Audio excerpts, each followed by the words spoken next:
अस्सलामु अलैकुम वरहमतुल्लाहि वबरकातुहू। तो डियर स्टूडेंट्स, आज हम स्टार्ट कर रहे हैं क्लास 11th के लिए एक बहुत ही important chapter, that is work, energy and power.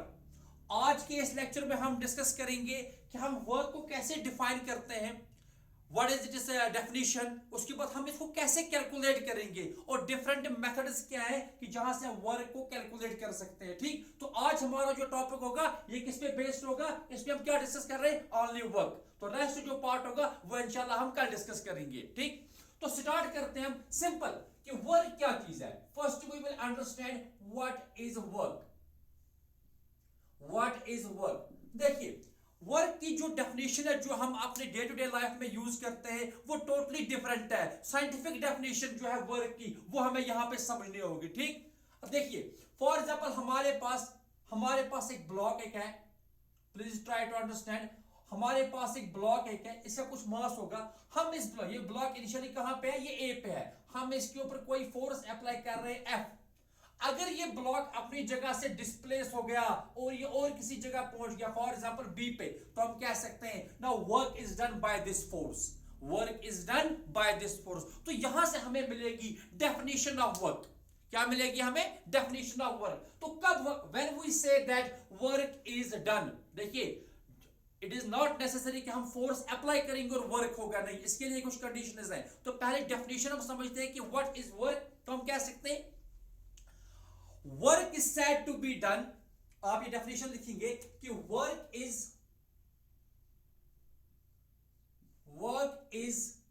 said to be done,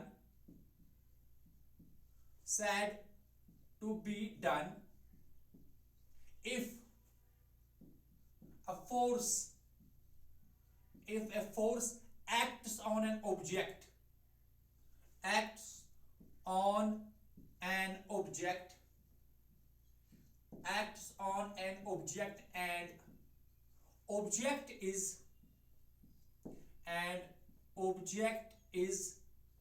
displaced, and object is displaced from its initial position, from its initial position। ये डेफिनेशन है वर्क की। जो साइंटिफिक डेफिनेशन है वो यही है, क्या कि work is said to be done if a force acts on an object and object is displaced from its initial position. Object अपनी जगह से डिस्प्लेस होना चाहिए। क्या होना चाहिए, हम किसी भी बॉडी के ऊपर फोर्स अप्लाई करेंगे और वो बॉडी अगर अपनी जगह से, अपनी इनिशियल पोजीशन से थोड़ा सा भी डिस्प्लेस होगी तो हम कहेंगे वर्क इज डन। अब ये भी जरूरी नहीं है कि पूरी बॉडी डिस्प्लेस होगी। हमें क्या करना है, जिस पॉइंट पे आप फोर्स अप्लाई कर रहे हो वो पॉइंट जो है वो डिस्प्लेस होना चाहिए। ठीक है ना, फॉर एग्जांपल ये तो एक रिजिड बॉडी है, ब्लॉक हम माने ये रिजिड बॉडी है, ये जो मूव करेगा ये पूरा ब्लॉक ही आगे मूव करेगा। कभी हमारे पास कोई सॉफ्ट ऑब्जेक्ट होगा, हमें उस ऑब्जेक्ट के इस वाले पॉइंट पे फोर्स अप्लाई करेंगे, ये जरूरी नहीं ये पूरा का पूरा ऑब्जेक्ट आगे डिस्प्लेस होगा। जिस पॉइंट पे हम फोर्स अप्लाई कर रहे हैं अगर वो भी स्लाइटली अपनी जगह से डिस्प्लेस होगा, still we say that work is done. यानी कि वर्क हमें बताना है जो point of application of force है, अगर वो पॉइंट स्लाइटली डिस्प्लेस हो गया work is done. So this is the definition of work. यानी कि वर्क जो है कब होगा, जब किसी भी बॉडी के ऊपर या किसी भी पॉइंट के ऊपर फोर्स अप्लाई हो गया और वो पॉइंट या वो बॉडी जो है वो अपनी जगह से स्लाइटली या बहुत सारी डिस्प्लेस होगी। तो दिस इज द वर्क। अब कैलकुलेट कैसे करेंगे इस वर्क को, how much work is done. देखिए व्हेन वर्क इज डन वो ये डेफिनेशन है हमारे पास, लेकिन how much work is done उसके लिए क्या है, मैथमेटिकल, इसके लिए मैथमेटिकल डेफिनेशन है। ठीक, आप इसको पहले नोट करेंगे। अब देखिए यहां पे हमने फोर्स अप्लाई किया, हमने फोर्स, आप पहले इसको नोट करेंगे। ठीक है, हमने फोर्स अप्लाई किया और इनिशियली बॉडी कहां पे थी, ए पे, अभी कहां पे चली गई, बी पे। तो इस ए और बी में जो डिस्प्लेसमेंट है उसको रिप्रेजेंट करेंगे बाय एस। किससे रिप्रेजेंट करेंगे, ये जो डिस्प्लेसमेंट है it is represented by S. तो मैथमेटिकली हम मानेंगे कि वर्क जो होगा वो बराबर होगा product of this force and the displacement. यानी कि वर्क जो होगा वो होगा F इंटू एस। वर्क किसके बराबर होगा, F into S, where F is force and S is displacement. लेकिन ये तब होगा जब फोर्स और डिस्प्लेसमेंट एक ही डायरेक्शन में होंगे। जब फोर्स और डिस्प्लेसमेंट जो है वो एक ही डायरेक्शन, देखिए फोर्स भी इसी डायरेक्शन में लग रहा है और डिस्प्लेसमेंट भी इसी डायरेक्शन में है, ठीक है ना, तो पूरी की पूरी जो फोर्स है that is in the direction of displacement. But कभी कभार ऐसा भी हो सकता है हम फोर्स किसी और डायरेक्शन से अप्लाई कर रहे हैं और बॉडी किसी और डायरेक्शन से मूव कर रही है, लाइक दिस। आप यहां समझना, फॉर एग्जांपल ऐसे, ये एक सरफेस है, क्या है, ये एक सरफेस हमारे पास, ठीक, इस सरफेस के ऊपर हमारा एक ब्लॉक है, कैसे है, ये एक ब्लॉक है जो कि इनिशियली ए पे है, हम इस ब्लॉक के ऊपर फोर्स कुछ ऐसे अप्लाई कर रहे हैं, like this is the force, such that ये जो ब्लॉक, ये जो फोर्स है, it makes an angle theta along this horizontal surface.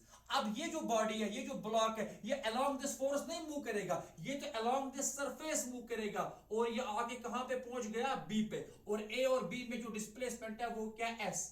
अब इससे पहले वाले केस में जो फोर्स था उसने बॉडी को डिस्प्लेस किया इन the direction of force, but यहां पे देखोगे बॉडी जो है ये इन द डायरेक्शन ऑफ फोर्स नहीं डिस्प्लेस हो रही है, ये ब्लॉक तो यहां पे है, ये इस डायरेक्शन में मूव करेगा, ठीक है ना, along A B through displacement S. अब यहां पे कैसे फोर्स कैलकुलेट करेंगे, सॉरी वो कैसे कैलकुलेट करेंगे, हम क्या करते हैं, हम इस देखते हैं बेसिकली कितना फोर्स लगा इन the direction of displacement, component of force in the direction of displacement, उसको मल्टीप्लाई करेंगे डिस्प्लेसमेंट के साथ। देखिए अगर फोर्स यहां से है, डिस्प्लेसमेंट इस डायरेक्शन में, सो रिजॉल्विंग फोर्स, अगर हम फोर्स को रिजॉल्व करेंगे इन द डायरेक्शन ऑफ डिस्प्लेसमेंट, तो इस डायरेक्शन में फोर्स का जो कंपोनेंट आएगा it is F cos theta.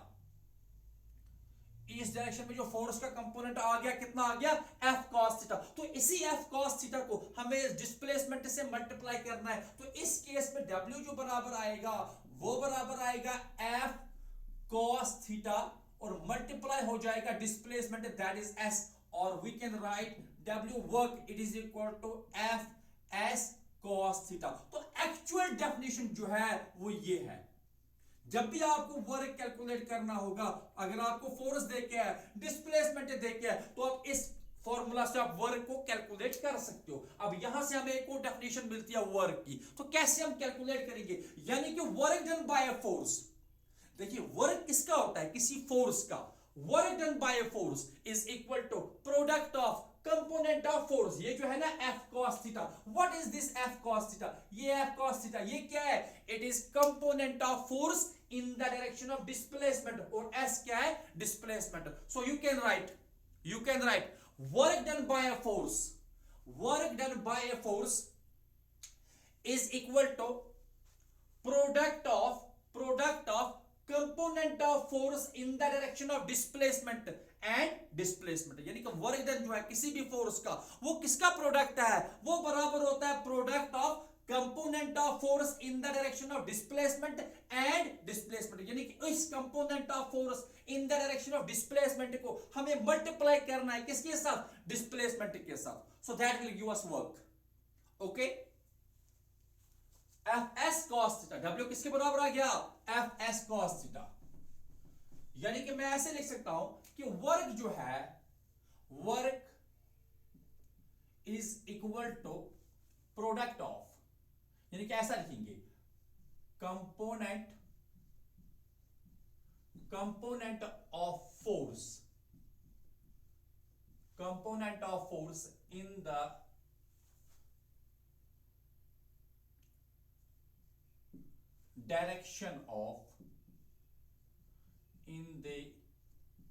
direction of displacement, component of force in the direction of displacement, इसको मल्टीप्लाई करेंगे किसके साथ, डिस्प्लेसमेंट के साथ, सिंपल, इसको मल्टीप्लाई करेंगे डिस्प्लेसमेंट के साथ, तो आपको वर्क मिलेगा W बराबर component of force in the direction of displacement and multiply it with displacement, that will give us work. Okay, अच्छा ये वर्क है, ये किसका प्रोडक्ट है, फोर्स का, डिस्प्लेसमेंट का और cos थीटा का, ये where theta is angle between force and displacement। चलिए यूनिट ऑफ वर्क क्या होगा, what will be unit of work, very good. So unit of work जो आएगा, इसका यूनिट जो होगा, एसआई सिस्टम में इसका जो यूनिट होगा वो आएगा, फोर्स का यूनिट तो न्यूटन है, डिस्प्लेसमेंट का यूनिट मीटर है, कॉस थीटा जो है ट्रिग्नोमेट्रिक रेशियो, इनका कोई यूनिट नहीं होता है, तो यही न्यूटन इनटू मीटर जो है इसको हम कॉमनली जूल कहते हैं।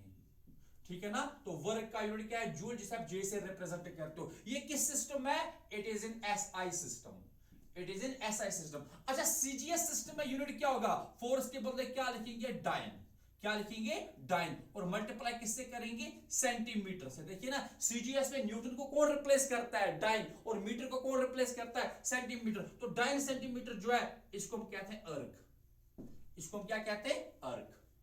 और रिलेशन क्या है, रिलेशन क्या है कि 1 जूल जो होता है, याद रखना 1 joule it is equal to 10 raise to power 7 अर्ग।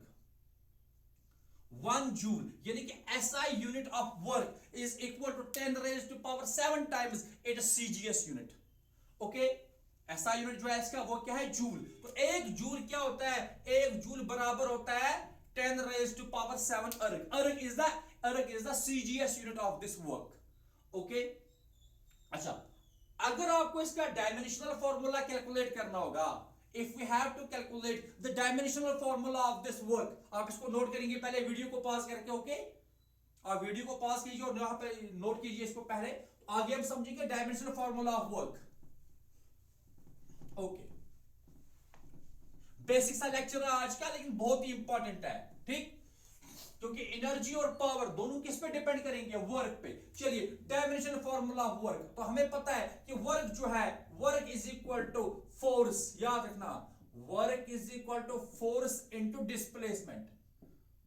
वर्क किसके बराबर, फोर्स इनटू डिस्प्लेसमेंट। मैंने cos थीटा क्यों नहीं लिखा, क्योंकि cos थीटा जो है ट्रिग्नोमेट्रिक रेशियो, ना तो इसके यूनिट्स होते हैं ना तो डायमेंशंस होते हैं, ठीक है ना। तो वर्क बराबर force into displacement, so we can write dimensions of work, ये बराबर आ गया डायमेंशंस ऑफ फोर्स और मल्टीप्लाई डायमेंशंस ऑफ डिस्प्लेसमेंट। ठीक, तो फोर्स की क्या डायमेंशंस हैं, very good, m1 l1 t-2, ये फोर्स के लिए आ गया, और डिस्प्लेसमेंट के लिए, डिस्प्लेसमेंट तो लेंथ है, तो आ गया l रेज टू पावर 1। तो जब हम इसको सॉल्व करेंगे, so we have dimensional formula of work जो आ गया, it is m raised to power 1, है ना, m raised to power 1, l raised to power 1 into l raised to power 1 कितना आ गया, it is l raised to power 2 and t raised to power minus 2. So this is the dimensional formula of work, m1 l2 t-2। ठीक, work को एक और तरीके से भी हम लिख सकते हैं, देखना यहां पे, हम मैंने अभी आपको कहा कि w जो बराबर है, it is fs, it is fs cos theta, है ना। W किसके बराबर है, fs cos थीटा। F क्या है, फोर्स, S क्या है, displacement. Now both force and displacement are vectors, force भी एक वेक्टर क्वांटिटी है, डिस्प्लेसमेंट भी एक वेक्टर क्वांटिटी है, और साथ में हमें cos थीटा है। अगर आपको याद होगा बेसिक्स ऑफ वेक्टर्स, जहां पे हम लिखते हैं magnitude A, magnitude B and cos theta, so we are, हम इसको लिख सकते हैं, it is vector A dot product with vector B, है ना। A डॉट B जो होता है वो किसके बराबर होता है, AB cos थीटा। सो यहां पे हमें मिलता है FS cos थीटा, F भी वेक्टर है, S भी वेक्टर है, so we can write W जो है, it is dot product of force and displacement, it is dot product of force and displacement. देखिए, फोर्स भी वेक्टर है, डिस्प्लेसमेंट भी वेक्टर है, लेकिन बीच में डॉट है, तो वर्क जो है, वर्क इज स्केलर, याद रखना, work is a scalar quantity, work is a scalar quantity, आपने पढ़ा होगा, ठीक है ना। Dot product of two vectors is a scalar, वो क्या हमें मिलता है, scalar quantity. That is why हम कहते हैं कि dot product is also called scalar product. Cross product is vector product, है ना, तो ये जो होता है ये स्केलर होता है। तो जब भी हमें दो वेक्टर्स का डॉट प्रोडक्ट होगा, so that is always a scalar quantity. तो वर्क जो है ये एक स्केलर क्वांटिटी है, ठीक। तो हमने इसका यूनिट डिस्कस किए, इसका डायमेंशनल फार्मूला डिस्कस किया, हम इसको एक्सप्रेस कर सकते हैं as dot product of force and displacement, ठीक है ना। और ये क्या है, ये एक स्केलर क्वांटिटी है, ठीक। चलिए एक दो न्यूमेरिकल्स, सिंपल न्यूमेरिकल्स डिस्कस करते हैं यहां पे। इसको पहले नोट करेंगे आप लोग। चलिए,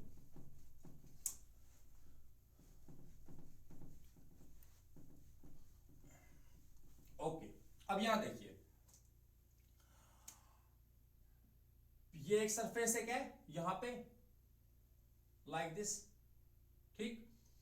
अब हमने एक ऑब्जेक्ट को रखा है इनिशियली ए पे, ये ए है हमारा, यहां पे हमने एक ब्लॉक को रखा है, ये ए है। इस ब्लॉक के ऊपर इस डायरेक्शन में एक फोर्स लग रहा है, मान लीजिए 20 न्यूटन का फोर्स है। फोर्स कितना है 20 न्यूटन। और ये ब्लॉक डिस्प्लेस होगा from A to B. Block कहां पे आ गया बी पे, और बी पे जब ये पहुंचे और ए और बी में जो डिस्प्लेसमेंट है वो 10 मीटर है। कितना है डिस्प्लेसमेंट कितनी है 10 मीटर।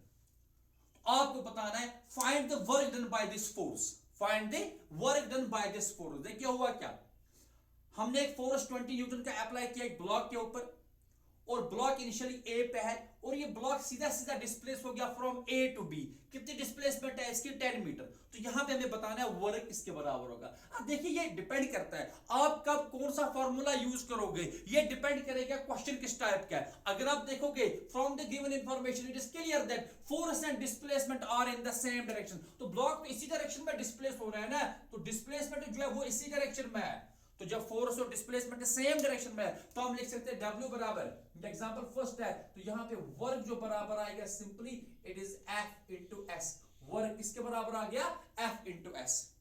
तो कीजिए शाबाश, F कितना है F इज 20, S कितना है इट इज 10। चलिए 20 इंटू 10 कितना आ गया 200। तो ये हमारा वर्क आ गया, तो वर्क किसके बराबर आ गया 200। चलिए यहां पे मैंने न्यूटन में रखा, फोर्स किस में है न्यूटन में, डिस्प्लेसमेंट किसमें है मीटर में, तो न्यूटन इनटू मीटर, ये तो ऐसा है दोनों, तो यहां पे जूल में आंसर आएगा। ये बहुत इंपॉर्टेंट होता है कि आप पहले ये चेक करो कि गिवन क्वांटिटीज का यूनिट क्या है, वो किस सिस्टम ऑफ यूनिट्स में दी गई है, ठीक। तो वर्क किसके बराबर आ गया 200 जूल। Right this, okay. चलिए एक और क्वेश्चन हम लेते हैं, ठीक। तो we will take one more question. तो क्वेश्चन क्या हमारे पास सिंपल सा ऐसा ही एक और क्वेश्चन है, बट अब हम फोर्स को रखेंगे किसी एंगल पे। देखना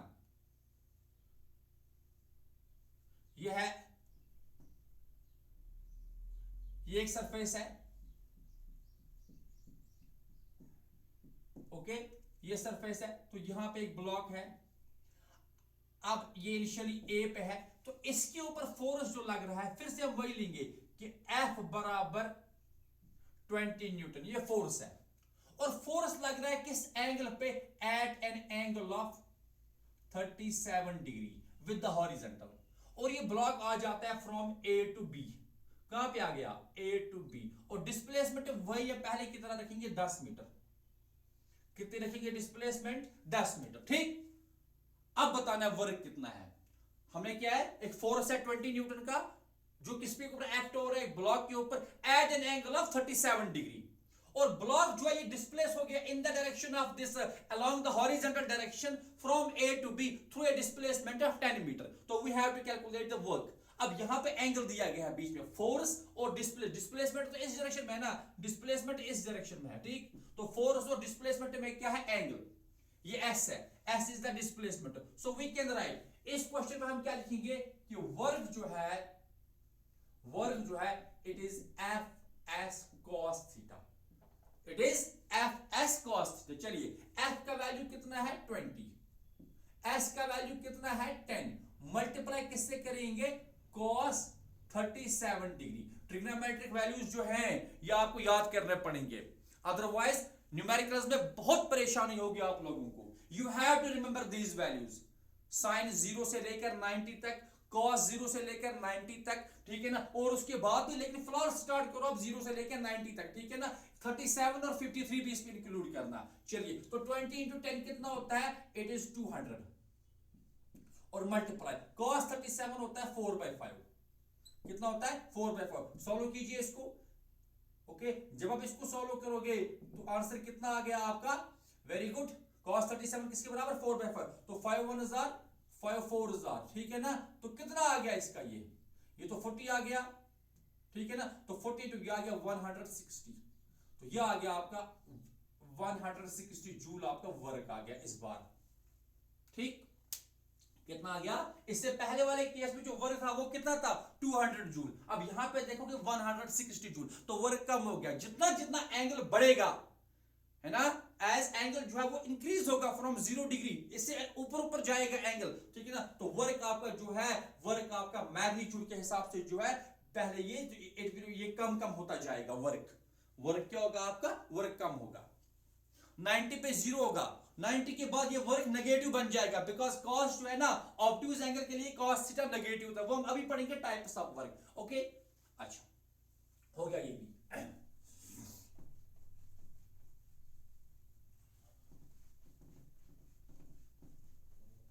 ठीक,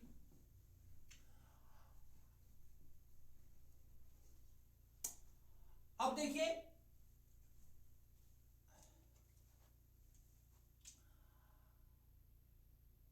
अगर हमें ऐसे क्वेश्चन होगा, सिंपल सिंपल क्वेश्चन होगा, देखना जहां पे आपको फोर्स है ना, ये जो मैंने आपको बताया कि W बराबर है वर्ग जो है it is F S cos theta, it is F S cos theta, जो मैंने आपको बताया ये तब है ना जब हमें फोर्स जो है ये कांस्टेंट होगा, जब किसी भी ऑब्जेक्ट के ऊपर क्या अप्लाई कर रहे हैं हम, constant force. But constant force जो है ना, ये यहां पे जो है कांस्टेंट फोर्स ऑलवेज जो है we can not apply constant force, तो मैक्सिमम टाइम द फोर्स जो अप्लाई होगा वो वेरिएबल होगा। तो work done by variable force, work done by variable force, वो हम देखेंगे how we can calculate work by variable force. देखना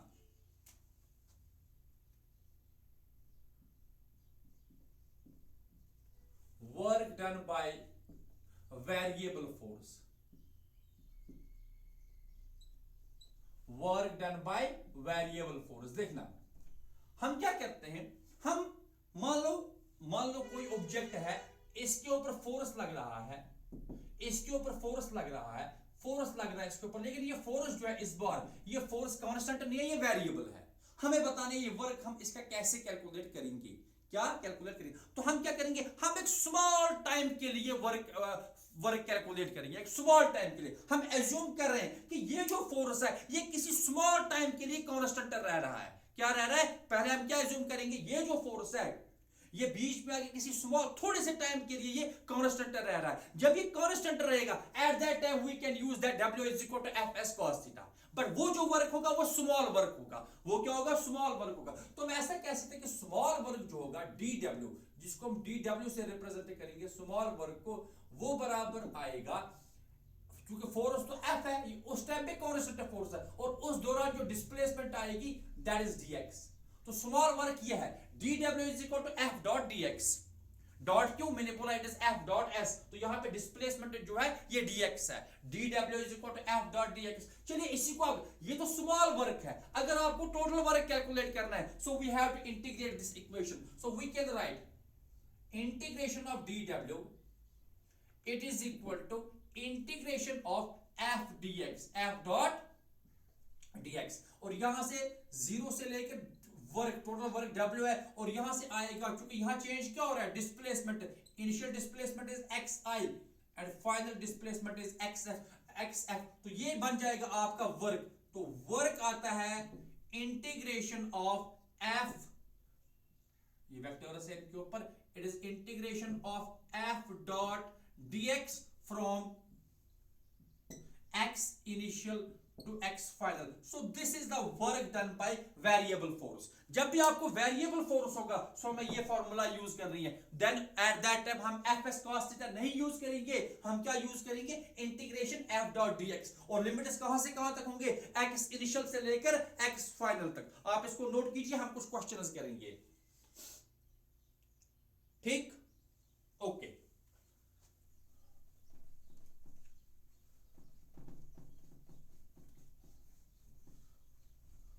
यहां देखिए फॉर एग्जाम्पल हमारे पास है एक फोर्स है, ये एग्जाम्पल नंबर 3 है, एक फोर्स है जिसको हम मानेंगे it is 3x square plus 2x plus 3, ये एक फोर्स है। अब ये फोर्स कांस्टेंट नहीं है, हम कैसे कह सकते हैं ये कांस्टेंट नहीं है, because it depends on the x, where x is the position of object, यानी कि डिस्प्लेसमेंट है ना, x, ये जितना जितना x का वैल्यू बढ़ेगा इतना इतना फोर्स बढ़ेगा, so it is variable force.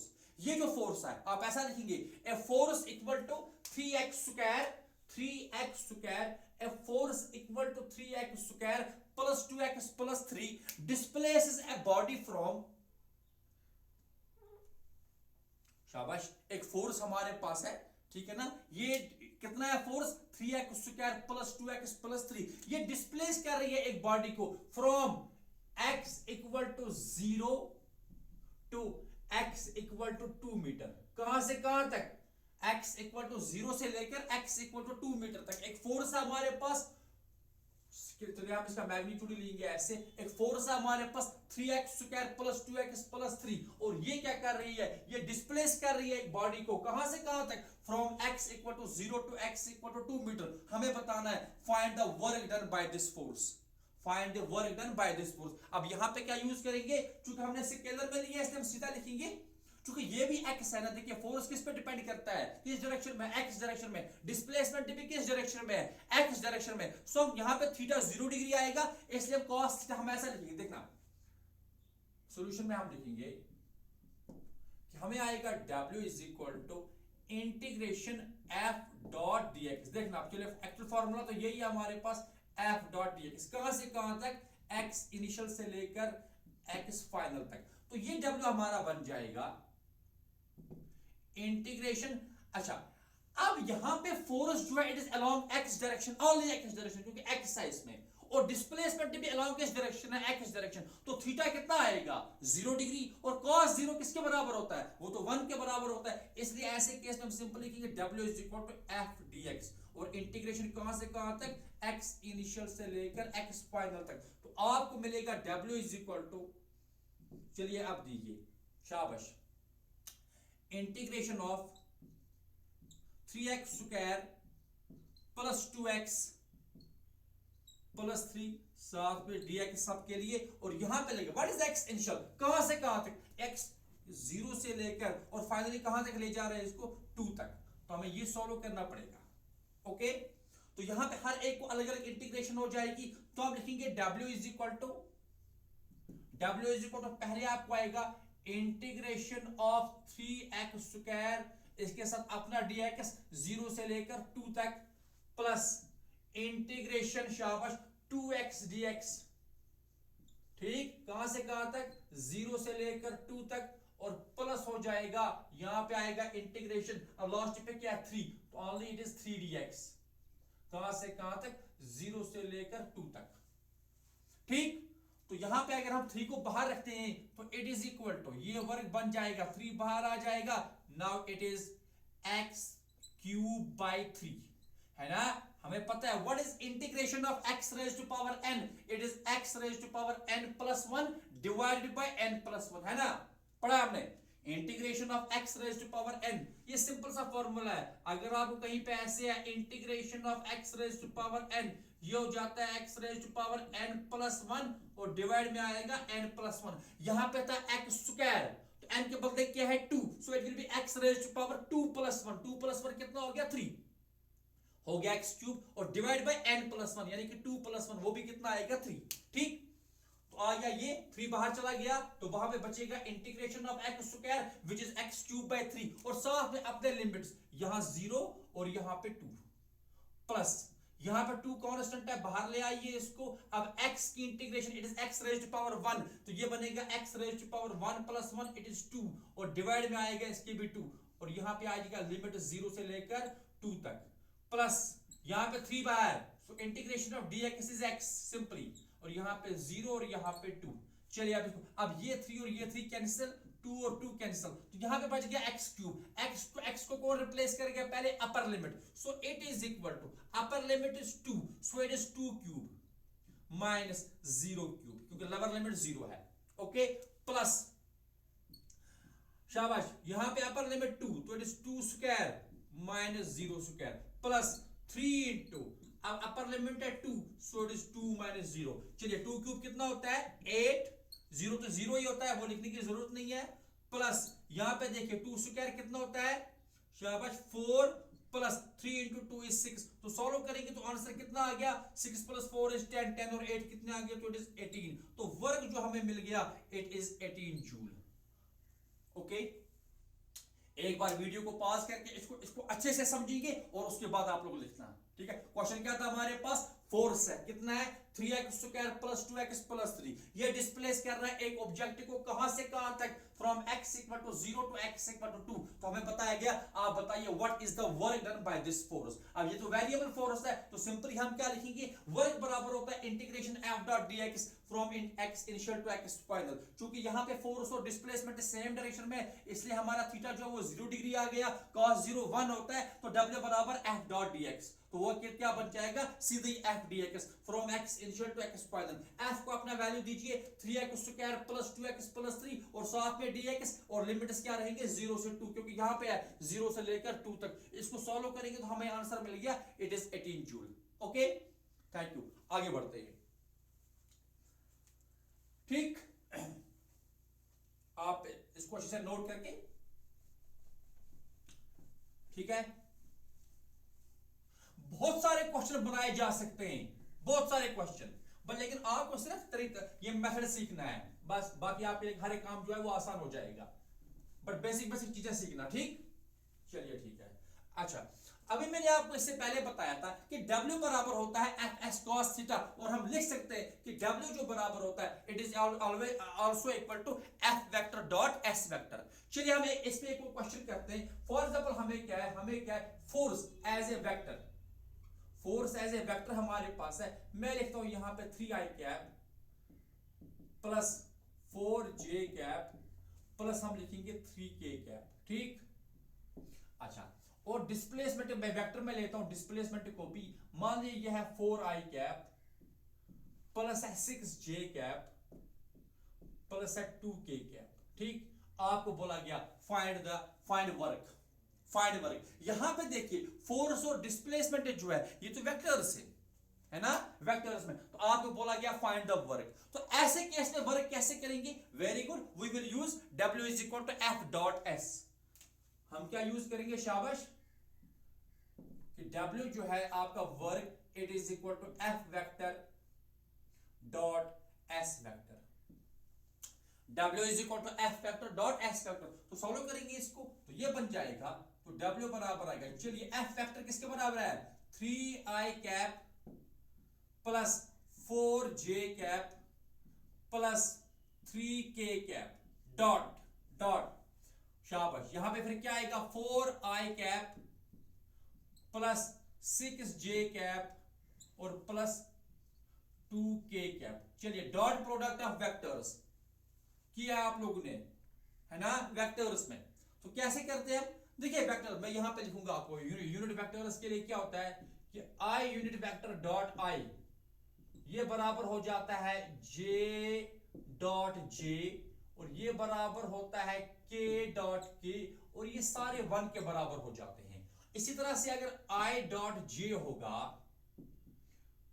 i dot j ये बराबर हो जाता है j डॉट k, और ये बराबर हो जाता है k वेक्टर डॉट i, और ये सारे के सारे 0 के बराबर हो जाते हैं। यानी कि यहां से बहुत ही आसान है याद रखना कि same types of unit vectors का डॉट प्रोडक्ट 1 होता है, और डिफरेंट टाइप्स के यूनिट वेक्टर्स का डॉट प्रोडक्ट 0 होता है।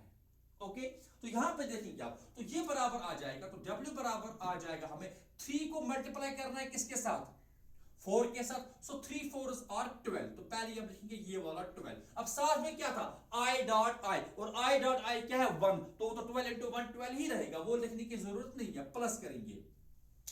फिर इसी 3 को किससे मल्टीप्लाई होता है, 6 से, 3 into 6 कितना हो गया 18, लेकिन साथ में क्या आएगा i डॉट j क्या है 0, तो वो सारा पूरा प्रोडक्ट 0 बनेगा, तो वो लिखने की जरूरत नहीं है। इसी तरह अगर i को k के साथ करेंगे तो वो भी 0 के बराबर आ जाएगा। तो इसमें आसान तरीका याद क्या करना है, आपको मल्टीप्लाई करना होता है सेम टाइप्स के यूनिट वेक्टर्स के कोएफिशिएंट्स को, जो डिफरेंट होंगे उनको मल्टीप्लाई ही नहीं करेंगे। क्यों नहीं करेंगे, क्योंकि वो प्रोडक्ट 0 आएगा। तो हम क्या करेंगे, यहां पे देखिए इस वाले को i के साथ मल्टीप्लाई करेंगे, j को j के साथ मल्टीप्लाई करेंगे, और k वाले को k के साथ करेंगे, ताकि हमारा काम आसान हो जाए, ठीक। तो क्या बन जाएगा यहां पे 3 into 4 कितना आ गया 12, तो यहां पे लिखेंगे हम it is equal to 12 plus, अब प्लस माइनस का ख्याल रखना है, यहां पे दोनों पॉजिटिव तो पॉजिटिव ही आएगा, 4 जे का कोफिशिएंट क्या है 4, इसमें जे का कोफिशिएंट क्या है 6, तो 4 into 6 is 24। फिर से यहां भी प्लस यहां भी प्लस, शाबाश।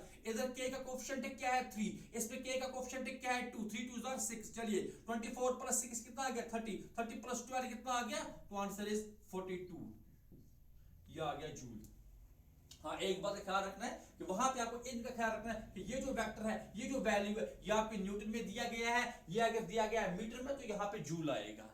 अगर नहीं मेंशन करके तो भी आप ऐसा ही लिखोगे, बट चेक करना पड़ेगा आप लोगों को, ठीक है। कभी ऐसा भी हो सकता है ये डायन में हो, ये सेंटीमीटर में हो, तब यहां पे जूल नहीं आएगा, तब यहां पे अर्ग आएगा। ओके, इसको नोट कीजिए आप लोग, ठीक। चलिए एक और एग्जांपल लेते हैं। ओके,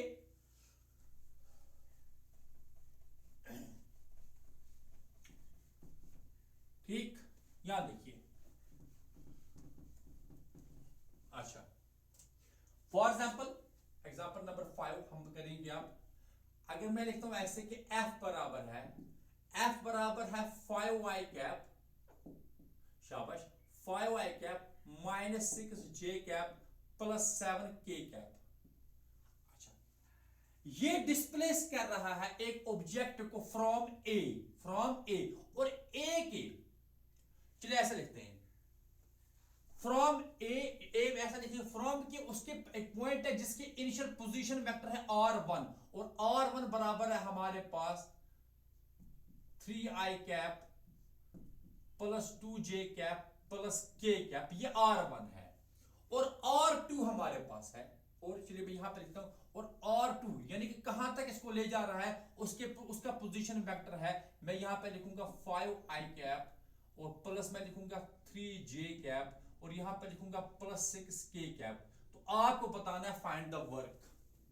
फिर से मैं बोल रहा हूं, एक फोर्स हमारे पास लग रहा है एक ऑब्जेक्ट के ऊपर, मान लो ये ऑब्जेक्ट इनिशियली कहां पे है, ये ए पे है, और ए का पोजीशन वेक्टर क्या है, वो ये है r1, और r1 किसके बराबर है 3i कैप, ये ऐसा r1 ये पोजीशन वेक्टर, तो इसके बीच में इज इक्वल टू डालेंगे, और यहां भी पोजीशन वेक्टर तो इज इक्वल टू डालेंगे, ठीक। ओके, अच्छा, और R2 वेक्टर किसके बराबर है 5i cap plus 3j cap plus 6k cap, ये R2 किसके बराबर है, ये B का पोजीशन वेक्टर है। ऐसे आपको बताना वर्क किसके बराबर है। अब ये तो वेक्टर्स में है, लेकिन वेक्टर में हमने पढ़ा वर्क बराबर होता है F डॉट S, यहां तो S है ही नहीं, यहां तो इनिशियल पोजीशन वेक्टर और फाइनल पोजीशन वेक्टर है, लेकिन डिस्प्लेसमेंट नहीं है, तो ऑब्वियसली डिस्प्लेसमेंट किसके बराबर होगी, final position minus initial position. तो सबसे पहले ऐसे क्वेश्चन में हम क्या करेंगे, हम कैलकुलेट करेंगे एस वेक्टर, और एस वेक्टर किसके बराबर होगा, final position vector that is R2 minus initial position vector that is R1, ठीक। तो हमें मिला S vector is equal to, चलिए R2, ये R2 है, माइनस करना है इसको R1, तो यहां पे देखिए i के कोफिशिएंट को i का कोफिशिएंट ही सब्ट्रैक्ट होगा, तो यहां क्या है 5i, माइनस करेंगे 3i, तो 5 माइनस 3 कितना हो गया 2, तो आपको आएगा 2i, कितना आ गया 2i। अब फिर देखना प्लस माइनस का ख्याल रखना पड़ेगा आप लोगों को, यहां है 3 यहां है 2, 3 माइनस 2 क्या हो गया 1, तो प्लस आएगा j कैप। अच्छा इधर आइए, यहां है 6 यहां है 1, 6 माइनस 1 इज 5, तो प्लस आएगा 5k कैप, हो गया S, ठीक। अब फोर्स यहां पे है, डिस्प्लेसमेंट यहां पे है, तो वर्क किसके बराबर F डॉट S, चलिए F का वैल्यू लिखेंगे 5i cap minus 6j cap plus 7k cap, ठीक। तो डॉट करेंगे, डॉट प्रोडक्ट है किसके साथ, S के साथ, S कितना है, शाबाश 2i cap plus j cap plus 5k cap, ठीक। चलिए आप सॉल्व कीजिए, आपको आसान हो गया, 5 इंटू 2 कितना, दोनों पॉजिटिव है, तो 5 इंटू 2 आ गया 10।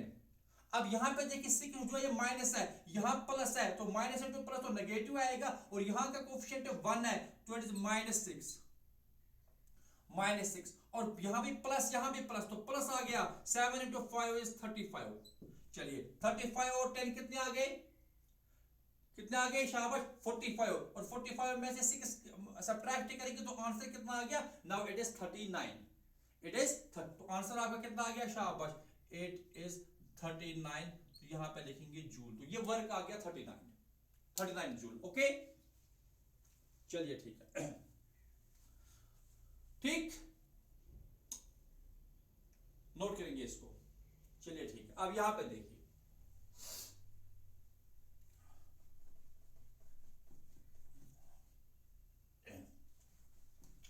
ओके।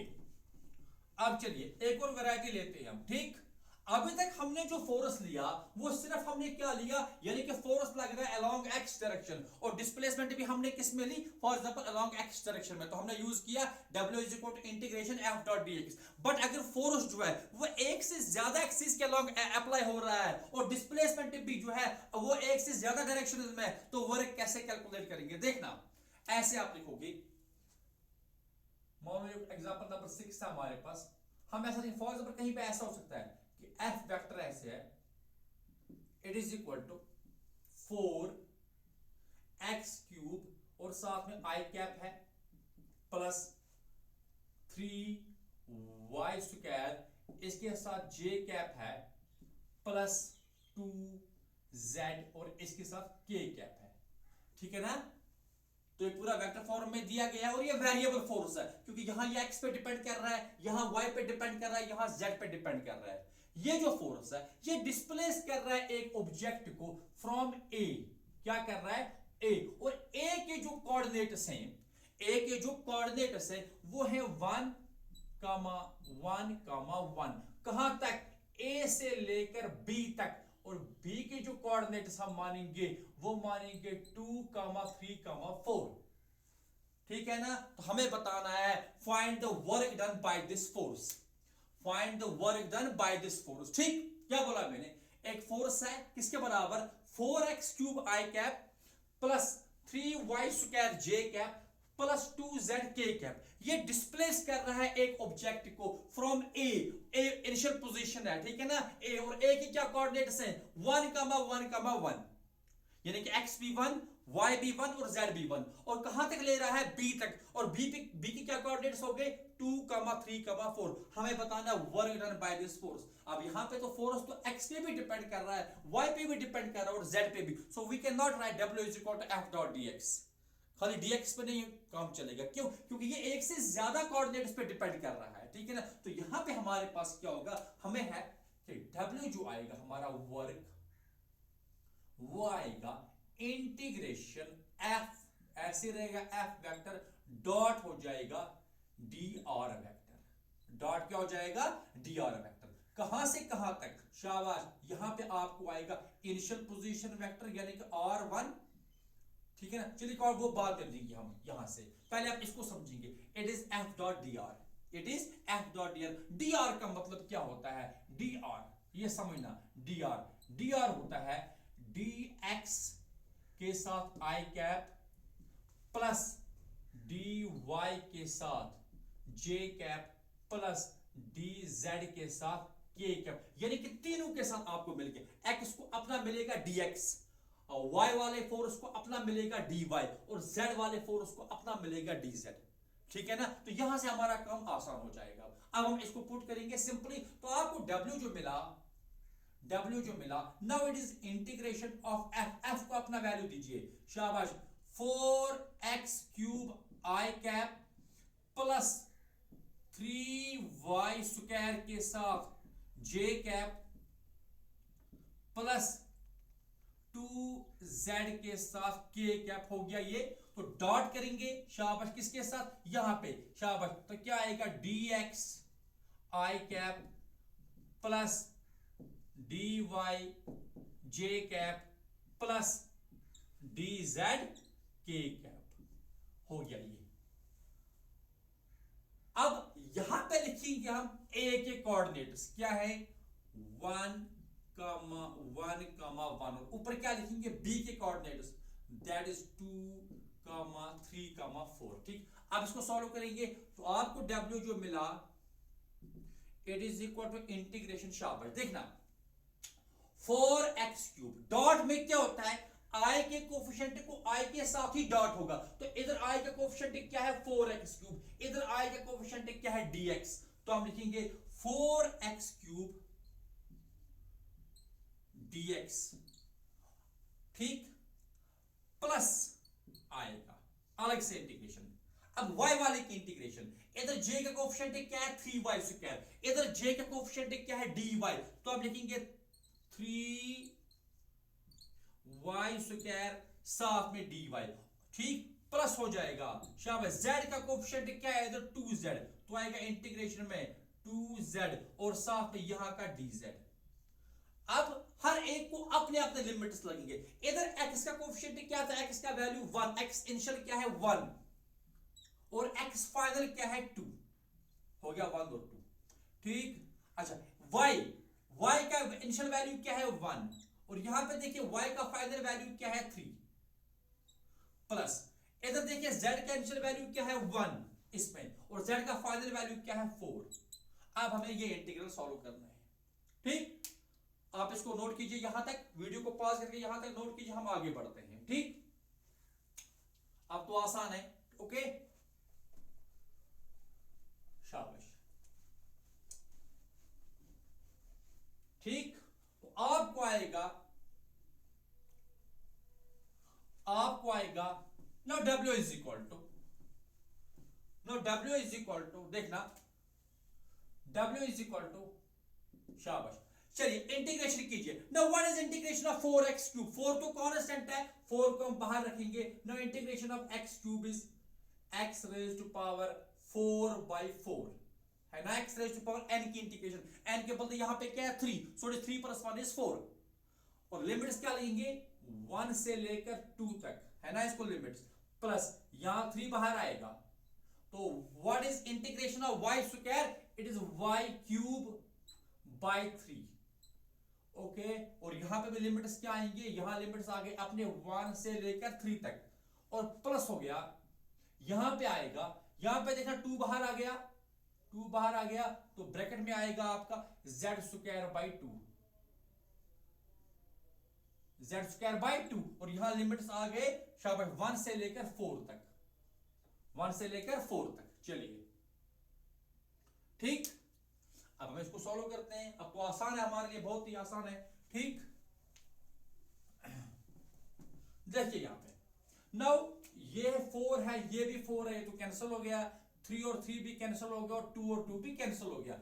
अब वर्क हो जाएगा, शाबाश, अब दीजिए लिमिट से इसको, x की जगह अपर लिमिट तो 2, now it is 2 raise to power 4 minus 1 है तो आएगा 1 रेज टू पावर 4, प्लस हो जाएगा, यहां y की जगह पहले अपर लिमिट आएगा 3, now it is 3 cube minus 1 cube, ठीक, प्लस हो गया, z की जगह 4 है, now it is 4 square minus 1 square, solve करेंगे, शाबाश, 2 raise to power 4 is 16, now it is 16 minus 1 plus 3 cube is शाबाश 27,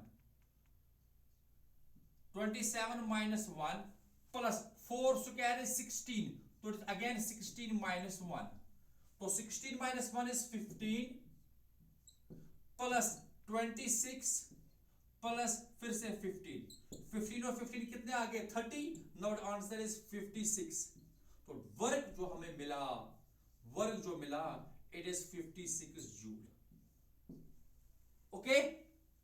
बहुत ही आसान है, बट आपको थोड़ा सा समझना पड़ेगा कि कैसे हम एक पर्टिकुलर टाइप ऑफ क्वेश्चन को हम कैसे सॉल्व करेंगे, हर जगह सेम अप्रोच नहीं चलेगा।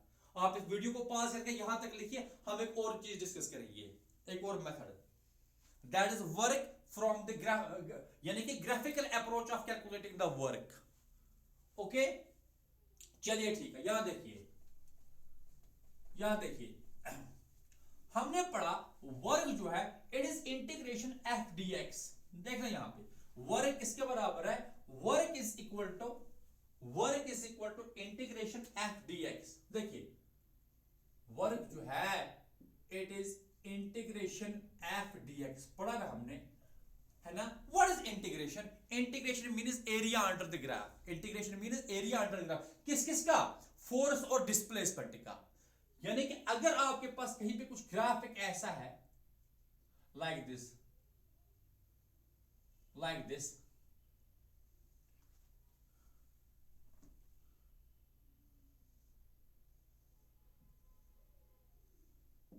मान लो यहां से फोर्स है और यहां से एक्स है जो कि डिस्प्लेसमेंट है।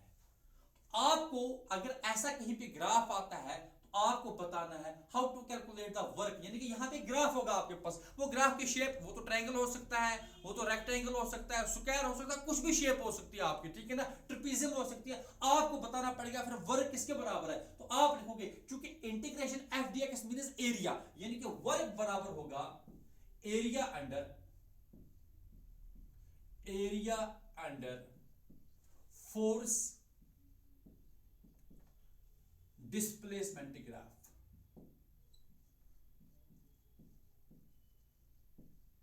वर्क बराबर area under force displacement graph, ठीक है। तो यहां भी हम एक क्वेश्चन करेंगे, अगर आपको कहीं पे ग्राफ दिया गया फोर्स और डिस्प्लेसमेंट का और पूछा गया कि आप कैलकुलेट कीजिए वर्क, तो हम कैसे करेंगे, ठीक। तो हम लेंगे, we will take force, for example यहां पे फोर्स है 1, यहां पे फोर्स है 2, यहां पे फोर्स है 3 और फोर्स दिया गया न्यूटन में। ये पढ़ना जरूरी है, वहां पे चेक करना जरूरी है कौन सी क्वांटिटी का क्या यूनिट आपके क्वेश्चन में मेंशन किया गया, ठीक है ना। यहां से डिस्प्लेसमेंट जो है एक्स, ये मीटर में है, क्या है, ये मीटर में है। चलिए यहां पे हम रखते हैं 1 2 3 4 5 और 6। हमने क्या लिया, यहां से लिया फोर्स 1 न्यूटन, 2 न्यूटन, 3 न्यूटन, और यहां इस अलोंग द एक्स डायरेक्शन हमने क्या लिया, डिस्प्लेसमेंट। अब ग्राफ कुछ ऐसा हमारा है,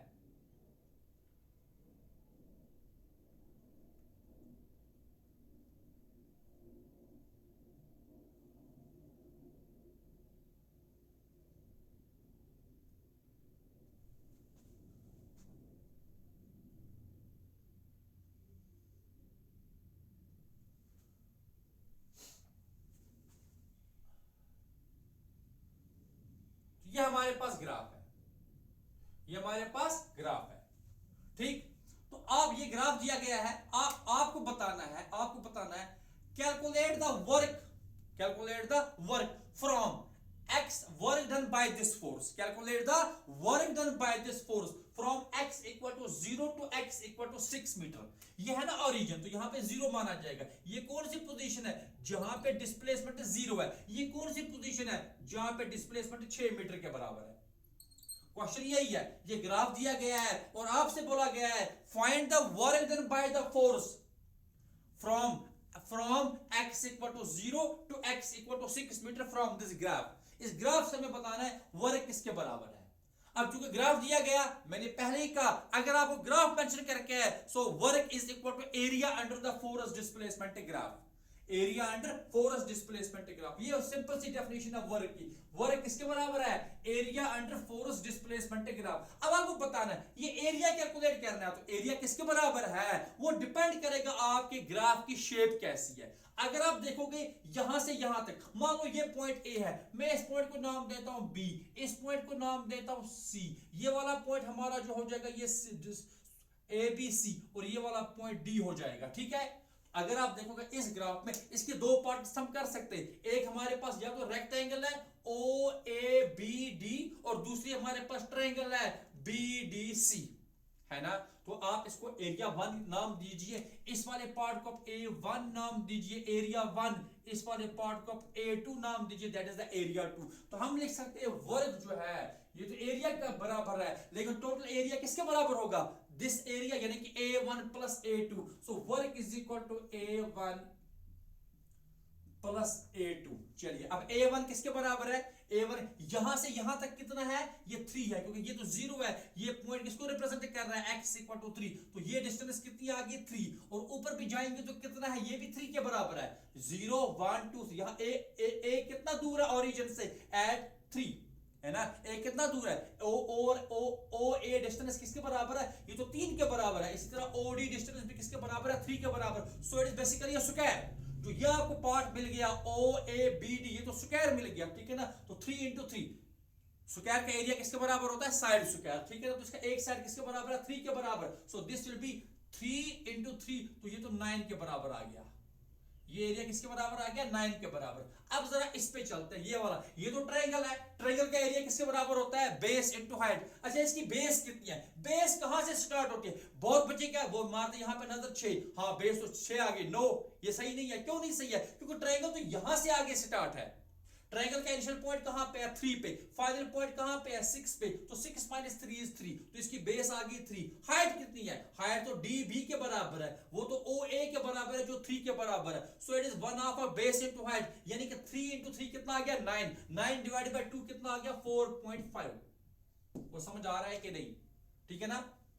यहां से कितना 3, बेस कितना 3, हाइट भी कितना 3, तो 3 × 3 कितना आ गया 9। लेकिन ये तो ट्रायंगल है तो वो आएगा ना 1/2, यानी कि 9/2 कितना आ गया 4 + 5, सॉरी 4 × 5 4.5। तो आपको अब एरिया किसके बराबर है, टोटल वर्क किसके बराबर है A1 + A2। सो A1 कितना आ गया, A1 कितना आ गया 9 और A2 कितना आ गया 4.5। तो आपका वर्क जो आएगा इट इज 13.5 और ये जूल, क्योंकि यहां न्यूटन है यहां मीटर है, तो आंसर कितना आ गया 13.5 जूल। तो आई होप आपने ये अंडरस्टैंड किया होगा। बट इसमें कभी ऐसा भी हो सकता है कि इस ग्राफ का कोई पार्ट इस डिस्प्लेसमेंट लाइन के नीचे होगा, तो वो एरिया आपको सब्ट्रैक्ट करना है। Okay, so today we discussed what is work, how to calculate the work. हमने इसके ऊपर डिफरेंट टाइप्स के न्यूमेरिकल्स डिस्कस किए, work done by constant force कैसे कैलकुलेट होता है, work done by variable force कैसे कैलकुलेट होता है, अगर फोर्स और डिस्प्लेसमेंट है वेक्टर्स में तो वर्क हमने कैसे कैलकुलेट किया,